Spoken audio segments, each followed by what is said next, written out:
de l'infini. Dans ce ballet sacré,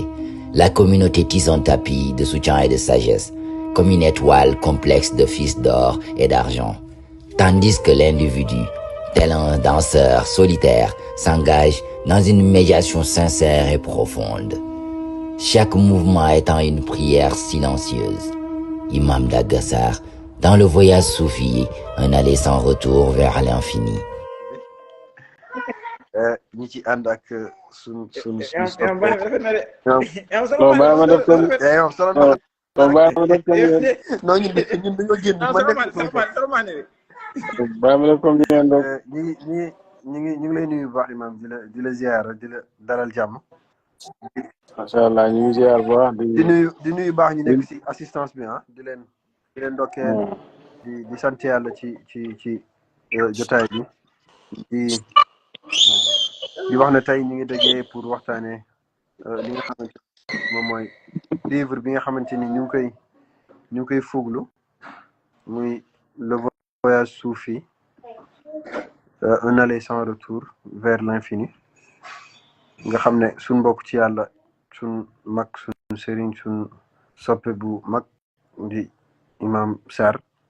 ñu gën koo xam ci docteur Ndagga Sarr wala boog Ndagga Sarr ñu gën kaa xam ci imam Sarr waaye ñaari benn la ñi nga xamante ni ñoo teew xam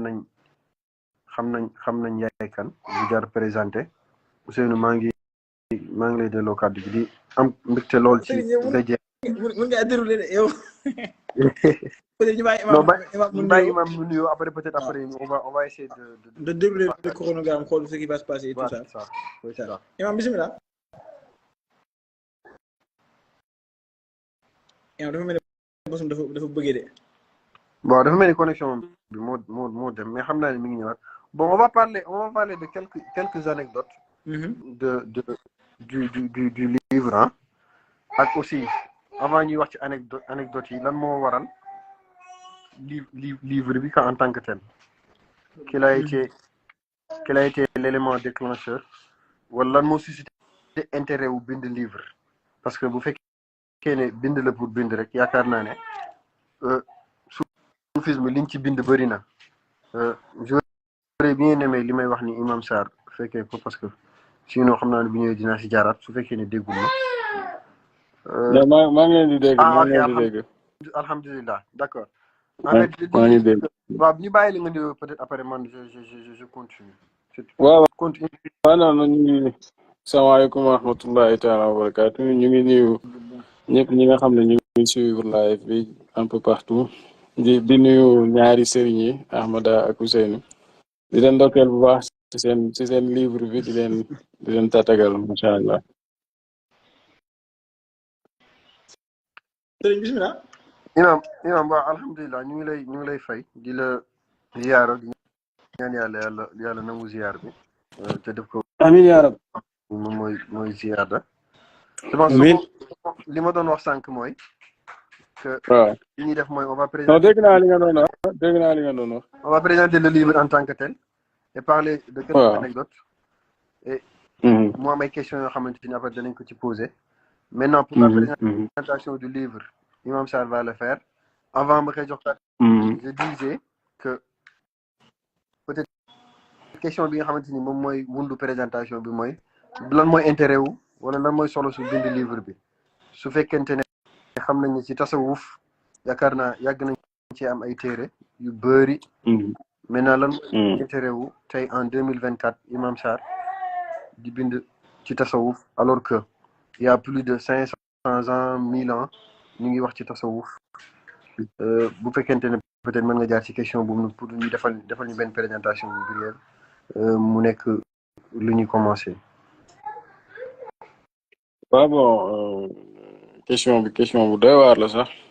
en réalité li xaw mooy ñun dañoo opté pour partager maanaam ut information partager ko loolu mooy suñu option waa Baytu Barhama parce que je vais pas m'attribuer le livre parce que même si c'est ma plume je vais pas me l'attribuer je vais juste dire que benn liggéey la boo xamante ne waa Baytu Barhama ñoo ko doon def maanaam liggéey bi mooy lan mooy jëli information ñëw partager ko bon information mën nga ko partager de diverses manières mën nga ñëw def live wala nga def vidéo wala nga def ay post ci Facebook et tout ça mais livre dafay mel ni dafay en fait livre dafay éterniser œuvre bi ngay def voilà dafay éterniser œuvre bi ngay def donc d'un point de vue personnel loolu nga ciy wut en fait que tu fasses un travail qui permet d'éterniser l'enseignement que tu donnes dañu gis ne tamit suñu sëriñ Cheikh Ibrahim Niass façon yi jàngale yëpp la utiliser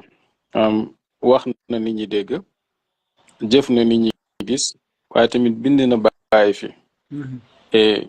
ci kaw loolu tamit c'est vrai qu'il y a une littérature très abondante sur le tasawuf bi Sénégal ak biti Sénégal mais on a une particularité au Sénégal c'est que littérature tasawuf si littérature soufi bi li ci gën a pertinent dañ ko bind ci arabe lañ ko bind littérature soufi maanaam li gën a baax ci liñ bind ci tasawuf Sénégal loolu c'est de la littérature arabe et d'ailleurs dans le livre en fait soo xoolee c'était un travail très difficile parce que man dans le livre je ne partais pas de sources francophones pour écrire maanaam damay jël ay textes yu ma dajale ci arabe moom lay jël traduire ko ba pare doogu bind donc aujourd'hui ci biir faydu bi soo dindee Ahmed Boucar Niang ak quelques sociologues quelques historiens on n'a pas vraiment un manuel de soufisme parce que ñi gis ñi bind ci français yëpp ci littérature fayda bi en fait dañuy jël benn thème bu spécial ñu traiter thème boobu ñun nag dans le livre en fait on reprend toute l'histoire du soufisme doog a teeree ci fayda bi c'est comme on avait fait dans les différentes rooms qu'on avait fait et tout ça c'est-à-dire que liñ ambitionné mooy ku jël livre bi dafay mën a nekk manuel boo xamante ne daf koy doy pour mu xam lan mooy tasawuf et c'était ça le challenge dans le livre c'est-à-dire qu'on puisse retrouver de façon exhaustive toute l'information qu'il faut pour mën a am un aperçu complet sur ce que représente le soufisme looloo tax ñu bind ko en fait ambition boobu lañ ci am c'est-à-dire permettre à ceux qui ne sont pas arabophones qu'ils puissent avoir une compréhension équivalente à celle des arabophones mais en langue française c'est ça l'objectif aujourd'hui liñ bëgg mooy ku lire livre bi maanaam suñuy waxati ci tas amati complexe ci kanam koo xamante ne dafa jàng arabe cela ne veut pas dire qu'on veut reléguer la langue arabe au second plan mais c'est que dañoo seetlu tamit ne que problème yi ñu am ci faydu bi yëpp li ci ëpp mooy que nit ñi en réalité ils sont à fond dedans mais ils ne sont pas bien armés pour pouvoir comprendre exactement ci liñ nekk parce que en réalité waaw sans me couper ça c'est juste pour un complément complément d'information parce que si vous vous rappelez il y a de cela juste un mois c'est je pense avant Tabaski bi may annoncé que le livre est presque achevé maa ngi la doon defal benn suggestion pour revenir juste ci langue arabe ma ne la est-ce que duñ ko def aaya yi nga xamante ni moom la ñu indi ak hadith yi ñu énumérer en arabe nga ne ma non nañ def livre bi exclusivement nañ ko def en français parce que tasawuf ci français bëriwul li ci bind gars yi li ñuy def mooy arabe bi la ñuy utiliser pour bind pour confirmer li nga xamante ni moom nga doon wax vous pouvez continuer ah non c'est exactement ça ñun en fait comme je dis ñun ay on va dire mën naa dugal sama bopp ci loolu ñun ay francophone lañu yàlla moo ñu nattoo jànguñu arabe mais tey jii pour ñu mën a jot suñ cër ci mbir mi dañ ñu war a joxe mbir mi ci langue bi nga xamante ne moom lañ dégg ci dañ ko commencé ci Cheikh Ibrahim Niass boo jëlee Cheikh Ibrahim Niass suy wax ci olof quand il adresse un discours au wolof Cheikh Ibrahim Niass sax du ko tudd ci arabe te moo ñu dàq jàng alquran foofu mais aaya alquran Cheikh Ibrahim Niass du ko tudd ci arab bu koy tudd dafay tudd aaya boo xamante ne sax Jibril Diagne da koy xam xam nga day wax aaya bi boo waxee aaya bi dafa naan Jibril Diagne sax xam na aaya boobu donc aaya yi nga xamante ne moom yi moom Aliou Diagne aaya yi nga xamante ne moom ku xamul dara sax di nga ko xam moom yooyu noonu su ko waxee mën na koo wax ci arab mais comme dafa adressé wolof yi daf leen di adressé ci langue biñ dégg et tey y a un petit complexe ci faydu bi da nga gis ay nit yoo xamante ne maanaam su doon ne ci arabe ci français kese la ñuy communiquer wala ci wolof kese la ñuy communiquer duñ am benn ambiguïté ci message bi ñu bëgg a jàllale mais puisque dañu am complexe ne il faut que ñu utiliser outil conceptuel yi nga xamante ne moom lañ véhiculer en arabe seen message dafay biaisé c'est-à-dire que yow déjà yow sa bopp yow comprendre loo li nga bëgg a communiquer donc c'est un problème c'est pour ça que ñu utiliser français pour faydu bi ñëpp comprendre ko ñëpp dégg ko pour dundinu faydu bi neex donc pour dundinu faydu bi neex amada yow xam nga ne man damay bind en prose arabe damay bind en poésie arabe mais non mais man j'ai pris le parti pris de faire un livre entièrement en français pour que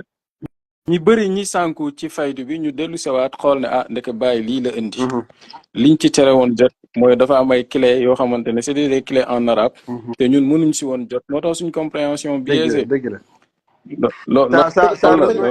Ahmada ma dori leen ci lenn François ñun suñ point de départ la civile en elle-même était une civile francophone en fait exactement li sababoon lii mooy mbas mi fi yàlla wàcce woon ñu daan toog di jàng téere bàyyi imam daan firi si arabe wolof man ma nekk fa di taxale jéem wax français mais on s'est rendu compte que toute la communauté qui s'est greffée autour de nous ci mbaamu yàlla ak ci barke yontu yàlla Muhammad sallallahu alayhi wa sallam cette cible là elle était sallallahu alayhi wa sallam et ñooñu tey jii li tax ñu accroché woon ak ñun c'est parce que en nous il trouvait un groupe yu daan góorgóorlu ci jegeel li nga xam ne sori woon na par rapport à la barrière de la langue tey ñu bëri tey jii mën nañoo lire arabe jàng nañ arabe mais amuñu culture bi donc tu es obligé d'utiliser des concepts qui sont en français pour que tey jii ñu mën a loolu li ma si njëkk a décomplexé maa ngi fàttaliku vraiment yaaram 2018 mu ne maxaasiru bàyyi soxlawul nga jàng arabe pour dégg ko donc bu fekkee am nga kuréel mën jotale ci beneen langue c'est juste des principes c'est pas la langue qui définit le comportement ou bien c'est pas la langue qui définit la manière de cheminer la langue c'est juste un outil boo déggee arabe moo gën mais boo ko déggul tamit bu mu nekk barrière ci yow pour nga mën a xam maxaasiru bàyyi et tout ce qui va avec peut-être ça c'est un de nos points forts ce qui a créé entre autres la communauté de plus de 2000 personnes aujourd'hui à travers Baytu Barham Baytu Barham tey jii doone Ousseynou la doone Imam Daga la peut-être ñun la yàlla na too ñu nekk ci kanam mais c'est toute une communauté c'est des gens qui sont éparpillés un peu partout à travers le monde quoi. Mais c'est exactement ça loolu mooy premier objectif bi c'est-à-dire que il faut qu'on arrive à faire comprendre à tout le monde que c'est vrai que bu fekkee da ngaa bëgg a nekk un prêcheur su fekkee da ngaa bëgg a am une fonction de leadership religieux bu boobaa nag diine ji moom ci arabe lañ koy jàngale bu boobaa da ngaa war a jàng arabe mën ko xam ko di ko utiliser parce que c'est la langue qui véhicule le message islamique, c'est l'arabe. Mais pour ñun ñëpp ñu mën a jot suñu wàll ci affaire bi il faut que ce prêcheur là soit capable de communiquer avec son public dans la langue qu'il comprenne. loolu moo indi woon débat wu est-ce que xutba war nañ ko def ci arabe wala waruñ ko def ci arabe loolu la woon au fond c'est quoi c'est que on adresse un message à un public. Qu'est-ce qui est important, c'est que le message soit compris ou c'est que le message soit juste posté? Non, pour moi l'objectif c'est que le message soit compris. Loolu moom mooy li am solo. Et tey jii il faut qu'on se dise la vérité, c'est que faydu bi am na ay problèmes yu bëree ñun yàgg nañ ci waxtaan ci suñ biir nii. C'est vrai que mosuñ si def room mais yàgg nañ waxtaan ci suñ biir ne en fait bëri na ñoo xamante ne sax am nañ garaadu njiit ci faydu bi mais liñ ñi message yu baay bi pénétré wuñu ko bu baax a baax parce que outils yi war pour ñu mën a pénétrer message bi ñoom amuñu ko waaw amuñu voilà amuñu tey jii tout le monde parle faydu c'est un mot arabe mais faydu mooy lan faydu da ngay jël oustaz ba mos na ko wax ci benn waxtaan même sax kii Ahmad bu Papa Cheikh mos na ko wax mu ne ñi bëri ñi ngi ci biir faydu bi mais li gën a yomb mooy la porte d'entrée faydu kese ils ne savent pas expliquer le concept c'est-à-dire waxuma nga xam ne faydu mooy inondation mooy effusion mais faydu c'est un concept qui est transversal comme maa ngi koy expliquer ci livre bi maa ngi wax ne que la fayda est un concept qui est transversal c'est-à-dire qui traverse toutes les époques maanaam toute l'histoire de la pensée humaine est traversée par la notion de fayda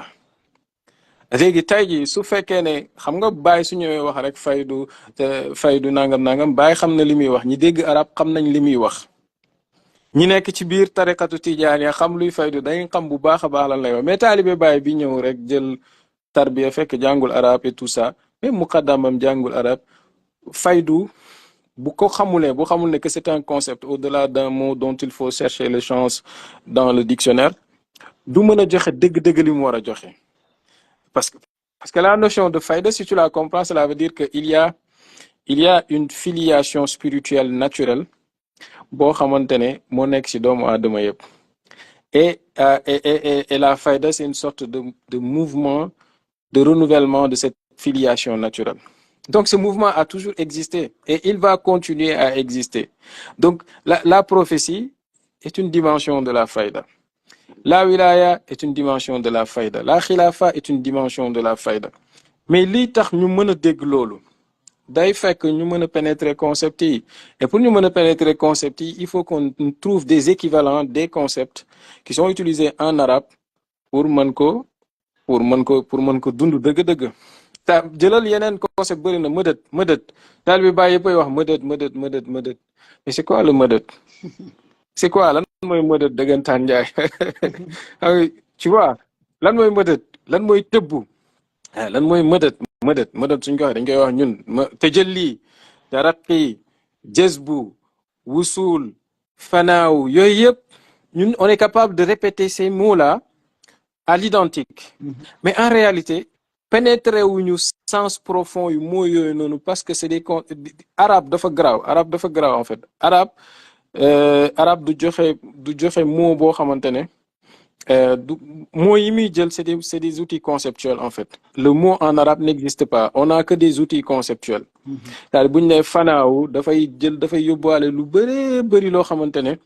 il faut que toi tu puisses retourner à la racine du mot à ses différentes déclinaisons pour mën a xam dëgg lan lañ ci jublu comprendre nga moo tax nag voilà c'est ce travail-là qu'on a essayé de faire et nous je pense qu'on est dans une sorte de logique qui ne change pas depuis le début parce que ñu fa lañ commencé woon dañuy waaw vas-y en soi ce livre-là vient à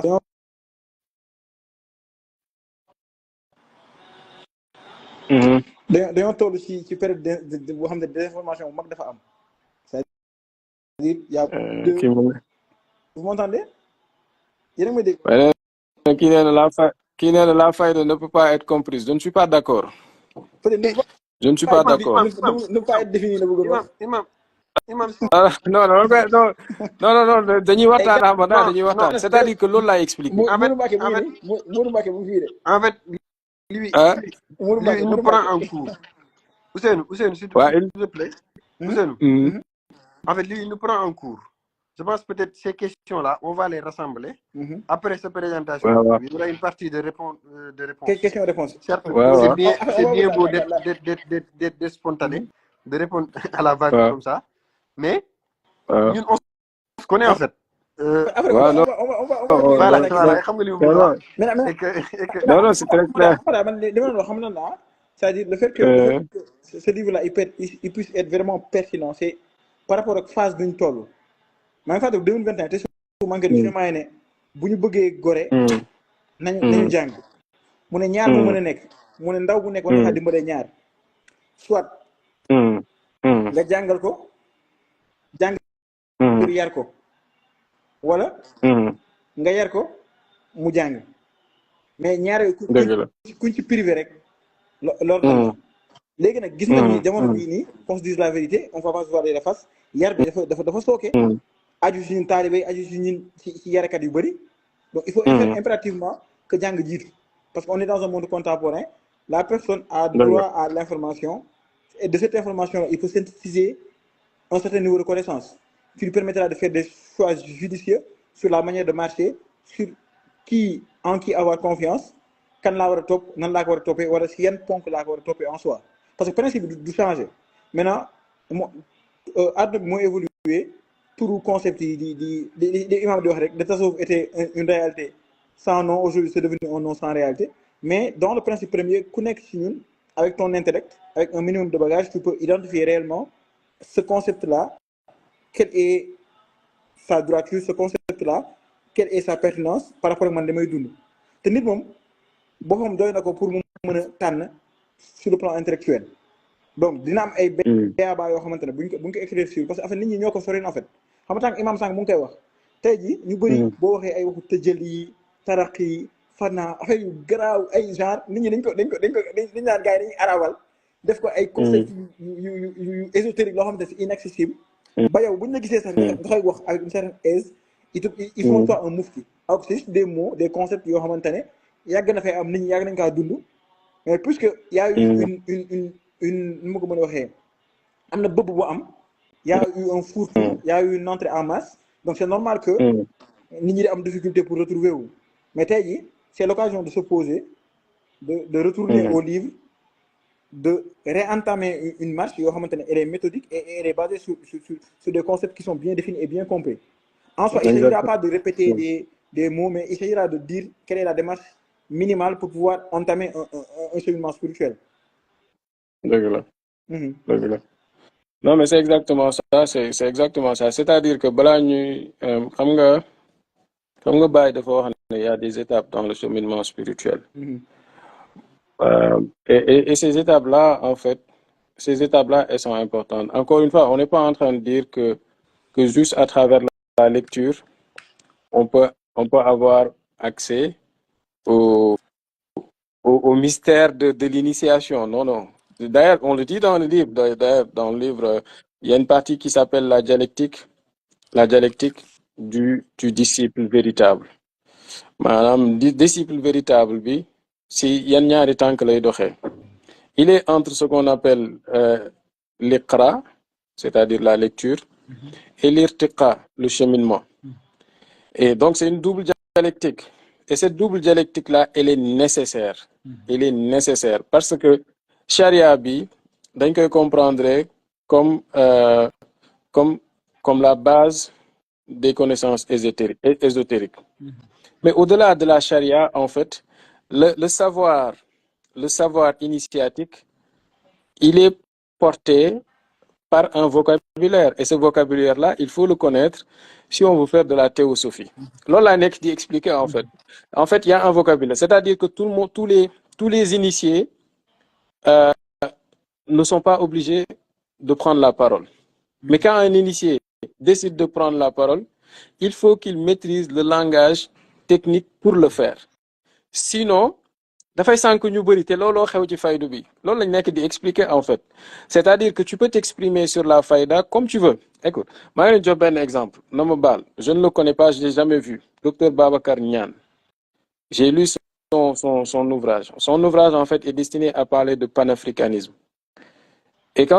dafay wax ci panafricanisme et à un moment donné il parle de la fayda. maa ngi koy wax ci livre bi sax mais je pas développer ma ko toog dafay wax ne fayda bi Oustaz Barham Diop dafa expliquer te foofu dafa juum Baye Mahmoud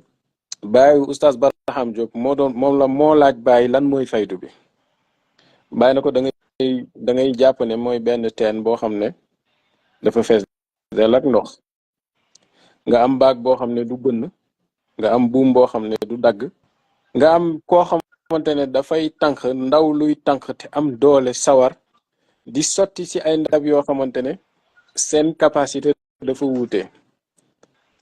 donc seen capacité d'accueil dafa wuute moom quand il fait l'analyse de bi muy traité affaire bi wax na ba jeex en fait te joxul place ci processus boobu noonu Cheikh Ibrahim Niass d'accord donc c'est ça c'est loolu laay wax en fait il y a une certaine maîtrise boo xamante ne dafay jóge ci initiation mais tamit sur la théosophie en fait sur le vocabulaire à employer pour faire accéder aux gens à l'essence wala mostoo leen tuuti wala yee seen yitte ci yàlla te loolu noonu li koy mën a def mooy outils techniques yi bàyyi tënkee mbir mi nga mën si accéder parce que comprendre nga langue arabe soo ko mënul rek ak loo dégg mbir yi pour nga sotti ko dafay jafe on a eu un débat fii Sénégal on a eu un débat est-ce que nit mooy yàlla wala du yàlla c'est d'ailleurs en fait c'est de là qu'est partie en fait l'idée de faire un livre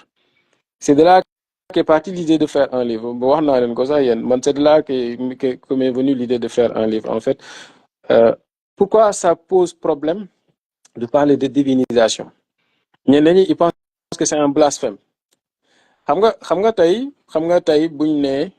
ne nit mooy yàlla wala du yàlla le débat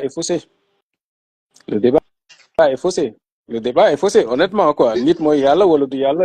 le débat est faussé dès le départ le débat est faussé parce que nit mooy nit voilà nit mooy nit quoi yàlla mooy yàlla mais qu'est-ce qui fait le pont entre les deux voilà qu'est-ce qui fait le pont entre les deux lan moo boole loolu la ñuy wax bu ñuy dox seyru sax seyru bi loolu la en fait l'objectif ultime seyru bi mooy bàyyi ni mu ko waxee al fikra fi nisab allati bayna al abd war rab fi nisbati allati bayna al abd war rab maanaam xalaat ci connexion bi dox diggante jaam bi ak boroomam d'accord donc dañuy gis ne que y a une théorie qui est fondamentale dafa am loo xamante ne moo fondamental ci question bi te ñun loolu la ñuy bàyyi maanaam la question de nit mooy yàlla wala déet elle se pose dans quel sens et dans quelle mesure maanaam d'un point de vue ontologique rek liñ mën a waxee loolu maanaam bu ñuy remonter cosaani doomu aadama la ñuy mën a wax loolu est-ce qu'il a une origine au-delà de son aspect adamique est-ce qu'il a une origine au-delà de son aspect adamique waaw ñu ne bon waaw ñu réfléchir quoi on y réfléchit quoi et bon on se dit bon peut-être qu'à un moment donné il y a un principe premier et c'est de ce principe premier là que tout est parti loolu mooy faydu encore une fois loolu moom mooy faydu c'est-à-dire qu'il y a comme ni ko Ibn Arabi di waxee te maa ngi koy wax ci livre bi dafay am lu ñuy wax faydul muqaddas ak faydul aqdas c'est-à-dire le premier voilà def tajalli cette manifestation là une manifestation initiale après une deuxième manifestation et voilà ainsi de suite l'idée de procession donc bu ñuy poser la question de nit yàlla la wala du yàlla c'est dans cette perspective là dans une perspective ontologique mais suñ ñëwee ba ci alam bi nga xam ne fii la doomu aadama yi nekk cette question là n'a plus de sens parce que si on répond par la négative ou par la positive la quête spirituelle n'a plus de sens loolu tax ñu tuddee affaire bi divinisation maanaam divinisation essayer de devenir Dieu mais l'homme n'y arrive jamais yàlla bind doomu aadama ci posture bi gën a rafet yàlla bind doomu aadama ci posture bi gën a rafet ba pare wàccee ko ci niveau bi gën a baax pour lui donner de la place au cheminement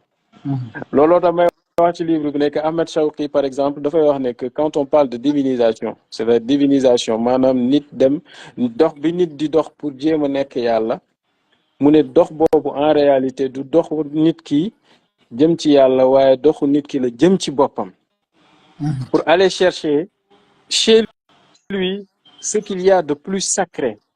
et ce qu'il y a de plus sacré c'est lui c'est cette mission de représentation divine Madame, le fait qu'il soit le représentant de Dieu sur terre. D'accord? Donc tu vois, donc quand j'en parle, j'utilise un langage j'utilise la langue française pour en parler. Et subitement, oui, ça devient intéressant. Baye bu muy nettee si gàmmu juddu yonte yàlla Isa mooy laaya bi tas fan yi si kii bi rek si internet bi xaala inni abdullahi inni abdullahi atani al kitab si gàmmu Baye mu ngi koy mu ne yonte yàlla Isa ñu ngi koy askan doomu yàlla mu ne déedéet moom jaamu yàlla la donc moom dès son départ mu ngi sukkandiku du fait que moom jaamu yàlla mooy li gën a kawe li nga ko mën a woowee. C'est-à-dire xam nga lan lañ war en fait la quête de divinisation le débat sur la divinisation normalement l'idée c'est de faire déboucher la chose en fait sur la nature complexe de l'être humain. D'accord? C'est l'être humain qui est complexe en fait. Il est une sorte de barzakh. D'accord? L'être humain en tant que tel, il est une sorte de barzakh. C'est comme ça que Dieu l'a voulu. C'est-à-dire qu'il est entre deux choses en fait. Il est entre deux choses. Dafa nekk ci diggante ñaari mbir moom la du moom. Comprendre nga moom la du moom parce que comme ni ko Abdul Karim al-Jili di waxee et je le cite dans l'ouvrage, en fait il dit que l'être humain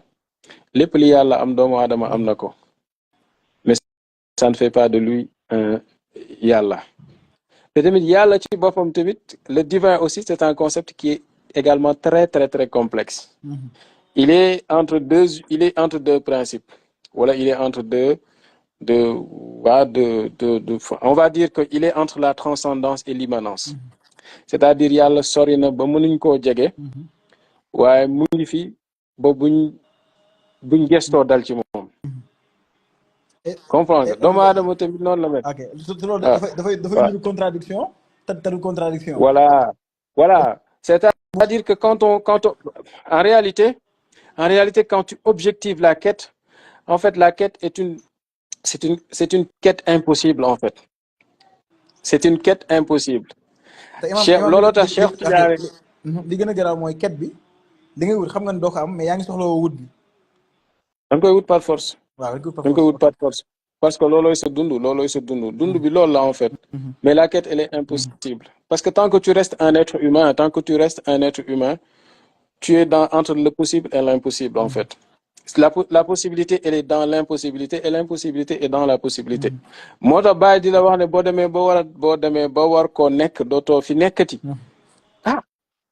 kon nooy def ba nekk ko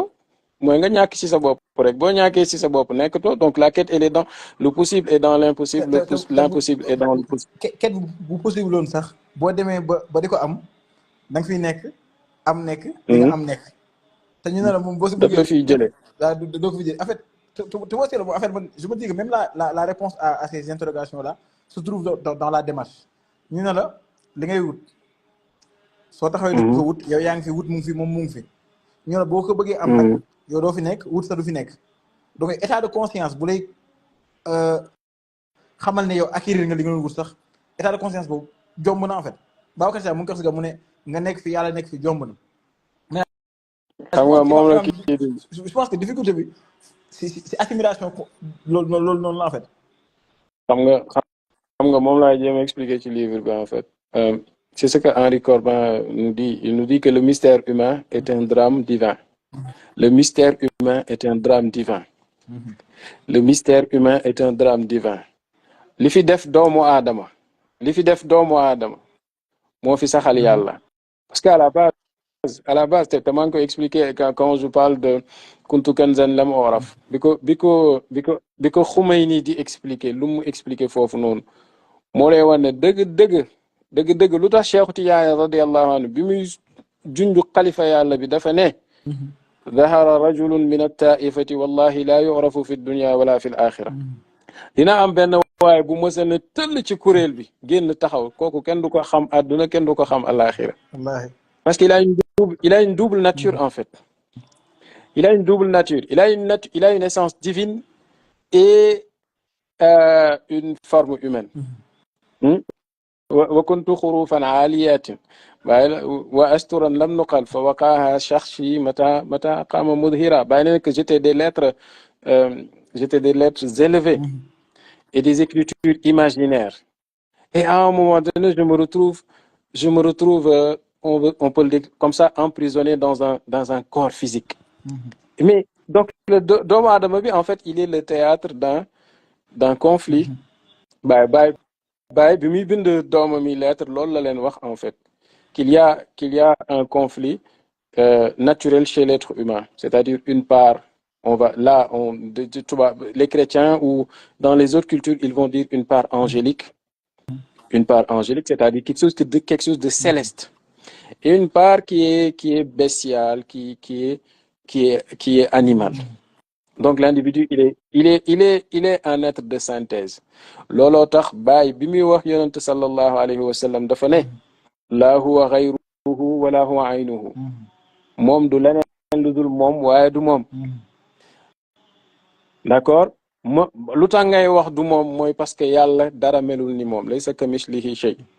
dégg nga waaye nag yàlla ci boppam moom mi ne dara melul ni moom moo ne moom am na loxo. yadullahi fawqa aydihim. nee na gars yi ñoo ne sama loxo dafa dagg moo ne damay gis moo ne am naa xol. Abdul Karim il Jilani ne nit tamit am na yooyu noonu yëpp. donc le soufi il marche en fait sur un fil très très très instable mais qui fait le charme de son évolution. looloo tax ma ne que Abdul Karim Ahmed Shawqi il résume bien la chose en fait. Il dit buñ na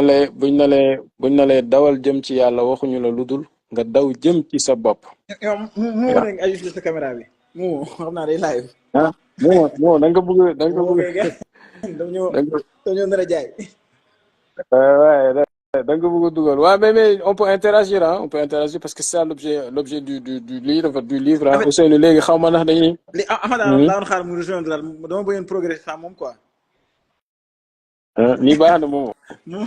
mu neen ñu arrêté tuuti. yow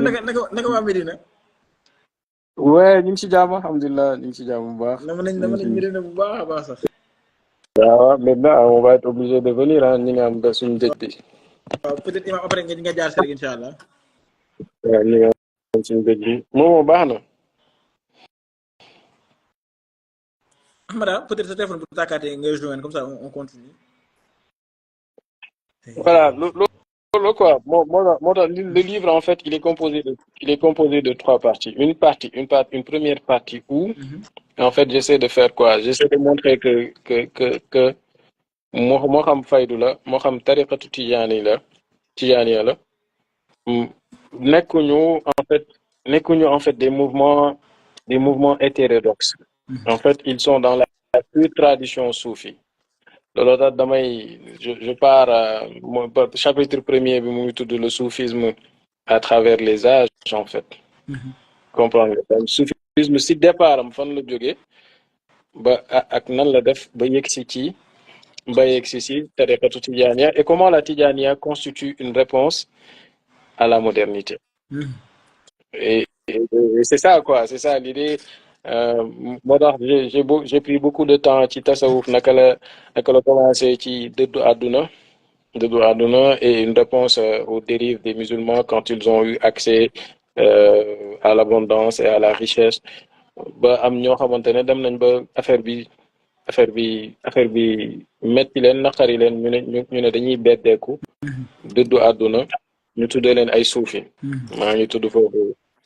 foofu les gens du banc nga xam ne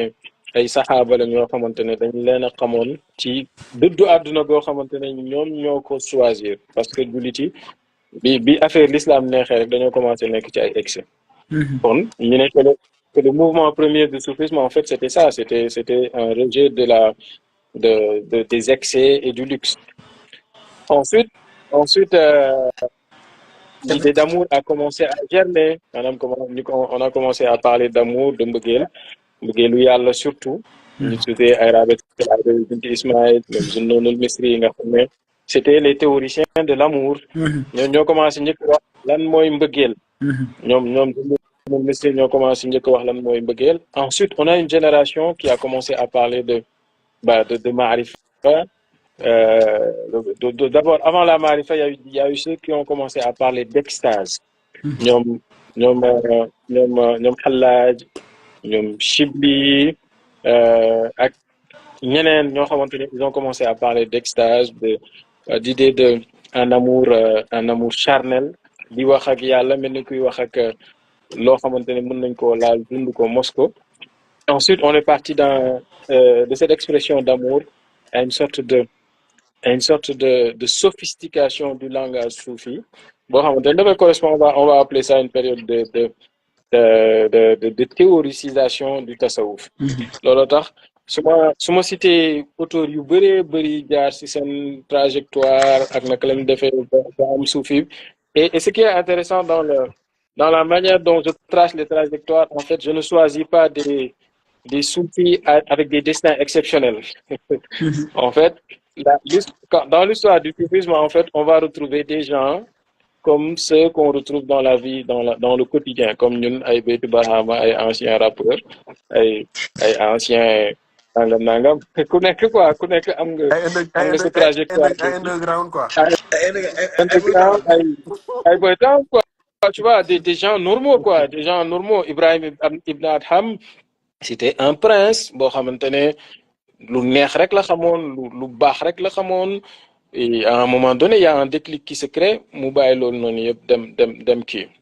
Et voilà, non tamit nga mën a citer keneen koo xamante ne il était agresseur, coupeur de route. À un moment donné, il a un déclic et il se vêtit de la loolu pertinent la parce que en fait chacun ou n'importe qui peut se retrouver à travers cette historique là en fait. C'est pour mais oui, c'est ça. C'est pour dire que en fait man des fois damay xool ci cheminement spirituel wala ci nit ku bëgg soppandi wala góorgóorlu ci islam dama na fexee rek xam taarixu Seydina Omar. Il avait un projet de plus criminel de l'humanité. Ouais, il avait un projet. Mais xoolal fi mu mujj te loolu lenn moo ko may bokk na ci ñaanu yonent bi mais ak dëggoom moo ko may. Non, dëgg la. En fait, c'est ça. L'idée dans cette hagiographie, c'est comme ça qu'on l'appelle. Maanaam tracé itinéraire ay soufi ba benn jigéen boo xam ne esclave la woon dañ ko doon jël muy fecc nangam à un moment donné échange de vie. Voilà, ça c'est pour dire que la quête spirituelle elle est ouverte à tout le monde. Et que voilà et que c'est pas en fait voilà Samba Zakir boy grand yof bi. Samba lu mu wax moom lu mu doon def avant footballeur loolu Samba ancien tëggkat sabar ancien modkat la. Sabar grand yof. xam nga par exemple boo jëlee Ibou Diouf am na benn jamono dafa dañ ko daan tëggal ndëw rabin muy fekk di taaxuraan Ibou Diouf. Donc ça veut dire quoi? Ça veut dire que en fait dans le livre comme je dis on est dans cette désacralisation. Dans le livre en fait on est dans une sorte de démarche de désacralisation. C'est-à-dire on n'a pas te da ngay gis sax am na ay nit yoo xamante ne sax si suñu dund ñun ils veulent nous faire comprendre ou nous faire croire que en fait pour être un bon soufi wala pour arriver à un certain niveau de développement spirituel il fallait avoir un parcours sans faute. Non du loolu tariqatu tijaaniya gisoo sax amul charte da nga war a exceptionnel balaa ñu lay jox wérde bi déedéet Cheikh Tidiane nee na dañ koy jox kuy naan sàngara dañ koy jox kuy njaal dañ koy jox kuy def lépp donc le cheminement il est ouvert à tout un chacun, d'accord? Donc loolu si c'était par rapport à la géographie. Ensuite on passe à des soufis yoo xamante ne c'est vraiment des intellectuels ñoo nga xamante ne dañuy taxaw di def benn liggéey maanaam li jot a am ci histoire tasawuf yëpp ñu jël ko di ko muuler mu am benn xar kanam boo xamante ne tasawuf moom lay jël te du changer maanaam donc dañuy on va théoriser nañ amour théoriser nañ fana ñëw nañ ci maarifatu billah gis nga te maarifatu billah léegi soo lire livre bi tu comprends que ndekete kon maarifa lu fi yàgg la te am na ay taalibe baay yoo xamante ne waxuma ñi dul taalibe baay di wax ne maarifa amul mais am na ay taalibe baay yoo xamante ne soo waxee ne non attention maarifa yàgg nañ ko wax du baay la commencé dañuy mel ni yow da ngaa gëmut baay. ngay mel da ngaa gëmut baay mais il faut connaître l'histoire pour mën a xam en fait même su fekkee ne ñëpp a ngi doon wax maarifa baay ba mu ñëwee lan la liggéey ci maarifatu boobu noonu ba mu nekk li nga xamante ne mooy nekk une démarche transformatrice ou transformative donc à partir de ñoom Junaydi ñoom Abu Hamid al-Ghazali dañ commencé am nag une doctrine soufie une doctrine mais une véritable doctrine soufie ba nga xamante ne loo jël yëkkati ko wax ko rek xam nañ lu muy tekki waaw loolu moom te Baye ba mu ñëwee changé wul ci loolu dara. Baye ba mu ñëwee changé wul ci loolu dara gisoo lépp lu mu jël en fait domaine bu maanaam concept bu mu jël Baye di ko firi rek balaa muy wax moom concept bi lan la ci dégg personnellement dina wax ah gaa ñi fii lañ jaar ak moom gaa ñi fii lañ jaar ak mbir mi moo tax bu demee bay wax ne waqad alimal aqwaamu anni mubarrazun wa min maradin jaaru alayya kenn lay wax aqwaamu mooy gaa mooy suufiyanke yi maanaam dans suñ clique la clique ñi nga xamante ne ñoom la yàlla mayoon ubbi leen ñoom ñëpp xam nañ ne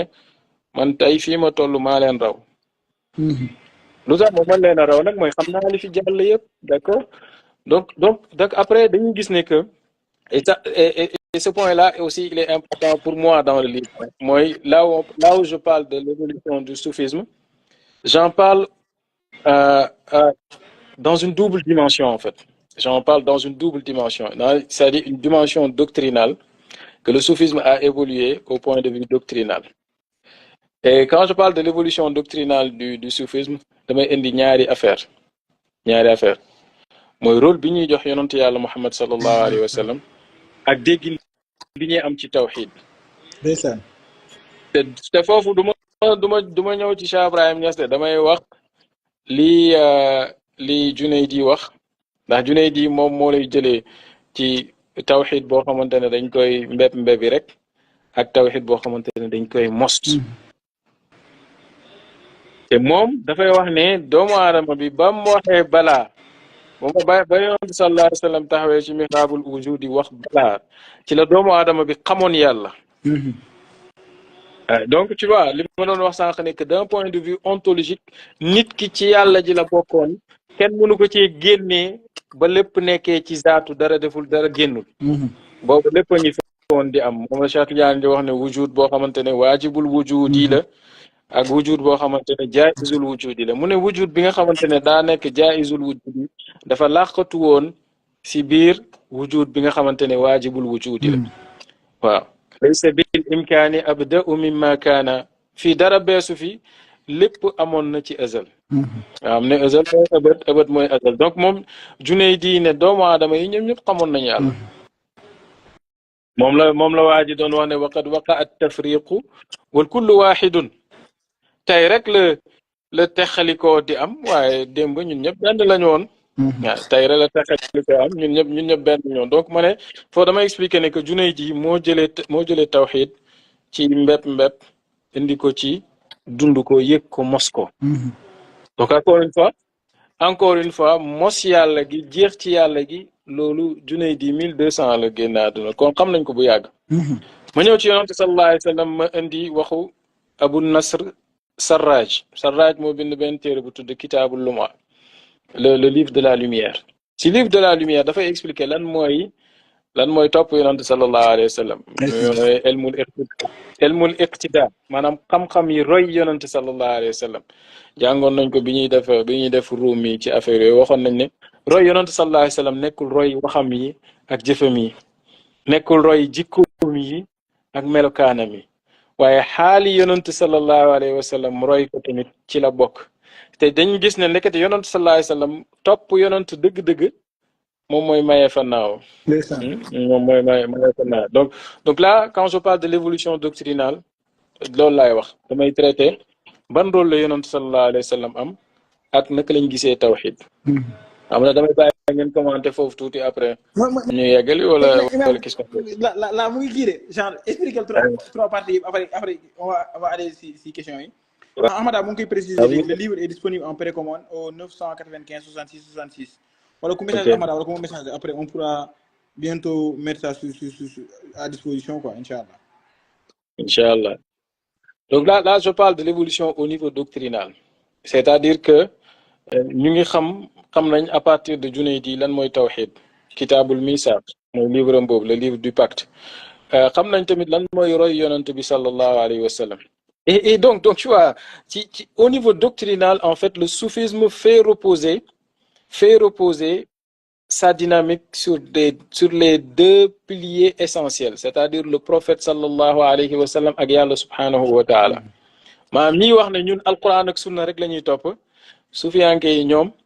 alquran ak sunna mooy seen baasu naaw jëm ci fa gën a kawe fu doomu aadama mën a yëg. Et ensuite, quand je parle d'évolution au niveau sociopolitique, je parle de deux choses en fait. La première chose, c'est que au niveau sociologique, on arrive à un moment où le soufisme passe d'une affaire individuelle à quelque chose de collégial. Et loolu doy waar la maanaam tasawuf dafa jógee ci ñu koy dund par bennat ñëw nag ñu koy dund ci biir tariqa yi. dund boobu ñu koy dund ci biir tariqa yi nag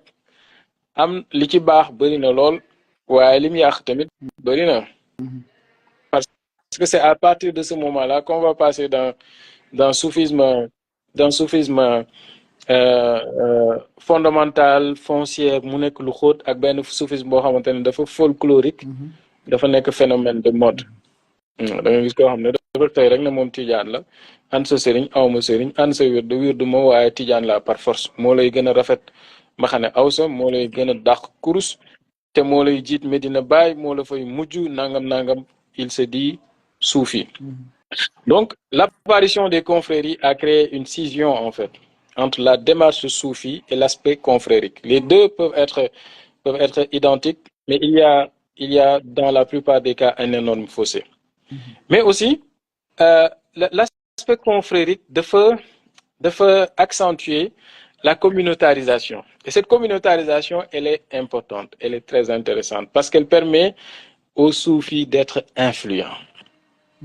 D'accord? Donc le soufisme mooy mouvement spirituel bi ëpp influence niñ ko jàngatee ci àdduna bi en fait. àdduna foo influenceur soufi nañ kon. influenceur yu mag lañ. ay Amada ñoom ñoo fi fal waa ji bi. ak ñoom moomu.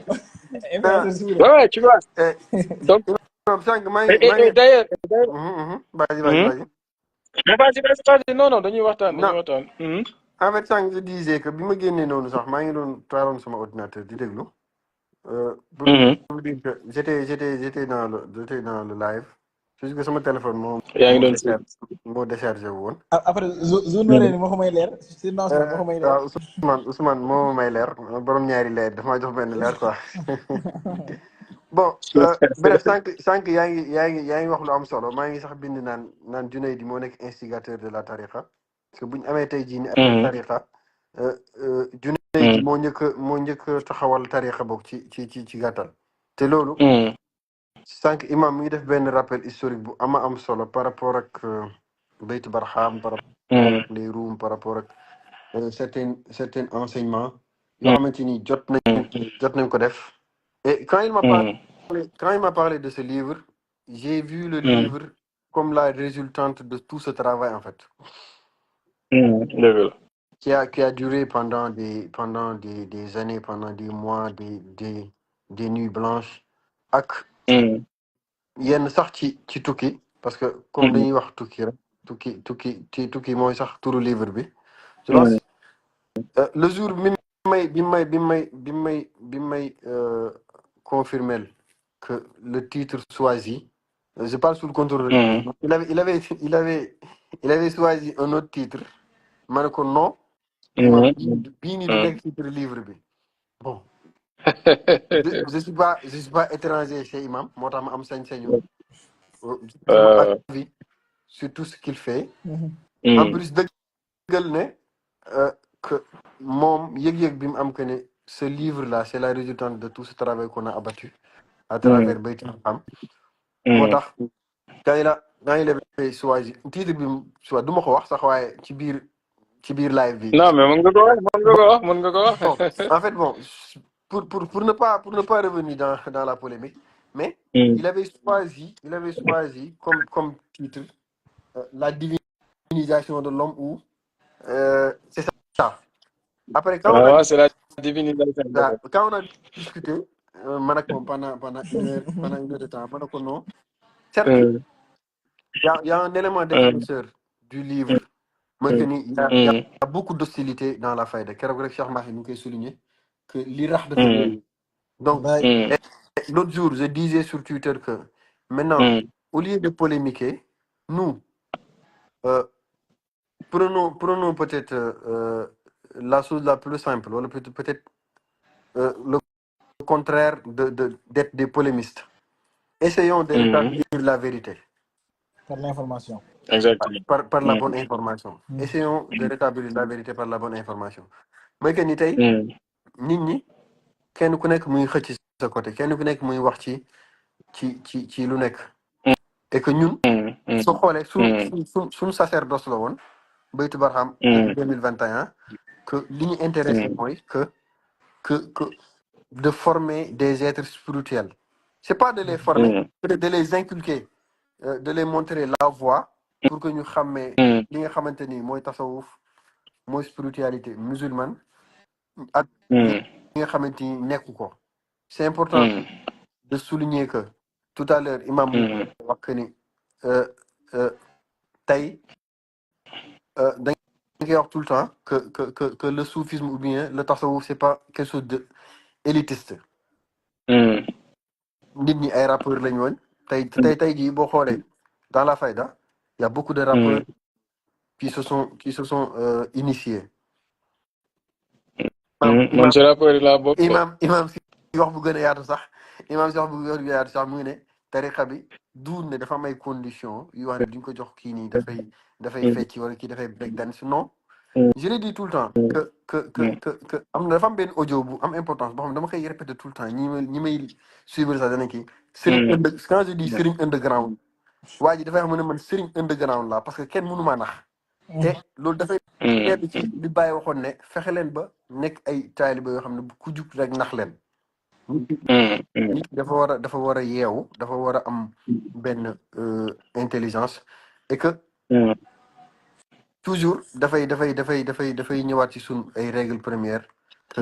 l'aspect connaissance doit être mis devant nit ki bu yuyoo dara na ko li ñu baaba waxoon bala nga ne naam ne fa imam xam nga moo gën a neex si biir Barham deux points si vous pensez que c'est une organisation super stricte c'est structuré alors que dañuy tañax rek yàlla moo ci def imam affaire je pense que c'est cet aspect brut là qui fait l'essence de la chose en fait te imam des fois moi je plonge dans mes souvenirs su ma xaatee suñu dem tay ba suñu 10 mai ba néegu baaba en fait on en a fait vraiment des choses yoo xamante ne boo toogee di remémorer si photo yi wala si vidéo yi tu te rends compte que en fait nos meilleurs moments bi àdduna bi jaxasoo ñun ñu ngi doon fuglu yàlla te imam ba léegi nii des fois Ahmada wala man dina jot ay messages yoo xamante ne ñoo xamante ne dañ La quête spirituelle est un voyage à la fois intime et collectif, une danse céleste vers la réalisation de soi et la connaissance de l'infini. Dans ce ballet sacré, la communauté tisse un tapis de soutien et de sagesse, comme une étoile complexe de fils d'or et d'argent, tandis que l'individu, tel un danseur solitaire, s'engage dans une médiation sincère et profonde. Chaque mouvement étant une prière silencieuse. Imam Dagassar, dans le voyage soufi, un aller sans retour vers l'infini. Amara, texte bi, s'il te plaît. waaw je l'ai déjà écrit bind naa ko mu ngi noonu ci suuf yaakaar naa pour précommander le livre, il faut contacter. J'ai fait une faute, mais bon, faute de frappe, mais bon, c'est pas grave. Mais gis nga commentaire bi de. Mu ngi foofu de. Mu ngi foofu. Tu m'entends, n'est-ce pas? Est-ce que vous m'entendez, Imam? D'accord. En fait, peut-être pour compléter li ma doon wax mooy. li am solo mooy livre. Je pense buñ ko mën a tuddee mën nañu wax ne présomption de compétence wala boog présomption de connaissance ndax olof yi dañuy wax. Amada livre moom bii moom di présomption bii moom c'est imam en fait li ma bëgg a wax li moo koy mottali olof yi dañuy wax benn wax ñu ne seede mbay dagga ñaar bu ñuy werante na Ousseynou am na mbay wala amul mbay nañ dem ci àll bi. Maintenant, beaucoup de monde ont entendu Beyti Barham, beaucoup de monde ont entendu bon dégg nañ ñu bëri dégg nañ Beyti Barham ñu bëri dégg nañ Imam Sarr ci live ci kii mais tey jii nii bu ñuy laajte borom xam-xam et que exemple bi ñuy jël mooy Baye Niass bi mu demee Nigéria pour wane ne moom borom xam-xam la dafa indi li nga xamante ni moom la bind teg te tey yaakaar naa bu ñuy laajte borom xam-xam bu ñuy laajte nit ne borom xam-xam la ñu lan la bind. moo tax ma ne présomption de compétence wala borom xam-xam. peut-être bon xam man comme dégg ma tubaab mooy loolu damay dajal rek di wax. mais c'est pour dire que livre bi dana teggi lana lever ay équivoques yu bëri par rapport ak yenn compréhension yi c'est bien beau nga toog Imam Sarr di wax dafay neex parce que dalay kii mais bu fekkee ne am nga ko dans un livre bu condensé et boo xamante ni di nga mën a tukkee moom tout le temps di nga ko mën a revisiter en faisant des relectures dina gën a man aaluma kenn livre ma kenn àgg dina nekk loo xamante ni après dina des et que c'est enrichissant en plus dina dimbale benn objectif boo xamante ni bokk na ci objectif bu Beyti Barham mooy am benn maison d'édition pour le futur looloo tax ce livre Beyti Barham s'est engagé à la coproduction wala à la coédition pour que ñu dugal ci carrément suñ loxo xam ne suñ sëriñ ñëw na de xaw ma yónnee ko invitation suñ Serigne Nourou bismillah man alxaaji Mouhamadou Nouruddin loolu laa doon wax rek pour comme complément d'information salaamaaleykum Seydi marhaban yes waaleykum salaam wa rahmatullahi taala wa barakatuh yes demo ma lay dalal ñu ngi lay ziyaare bu baax di la masaw xam naa ne yow ma lay dalal baal ñu min dawal ndax am na benn âge bu ñu toll dootoo tal oto baal ñu dawalaale rek enjoy ñu dawal waaw Seydi ñu ngi lay ziyaare bu baax yaakaar naa ne xam naa ne sànq xaal bi mooy jàpp ak aussi tàngaay bi nekk Dakar waaye li ñu waroon ubbee mooy wax inna lillahi wa inna ilayhi raji'un ci mag mu baax doomi Cheikh Ibrahim bu génn àdduna sànq ci bëccëg gi dëgg la muy Cheikh Mouhamadoul Mahmoud Niass nekk doomi Baye xam naa peut-être Seydou Nourou ñu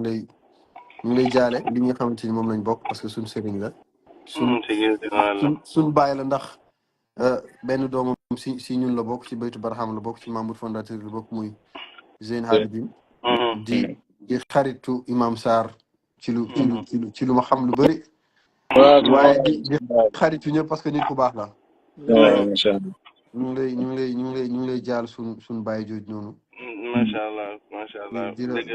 la ñu leen koy jaale yéen ñëpp dëgg malaamati yi Baye daan wax moom Cheikh Mouhamed Mahmoud ci la bokkoon ndax am na ñenn ci mag ñi ma dégg ñuy wax ne ñu fekkee woon temps xaleem nekk ak moom ci ma jàng ñu wax ne am na kenn ku ma ci mosu seddal mu ne pour man boo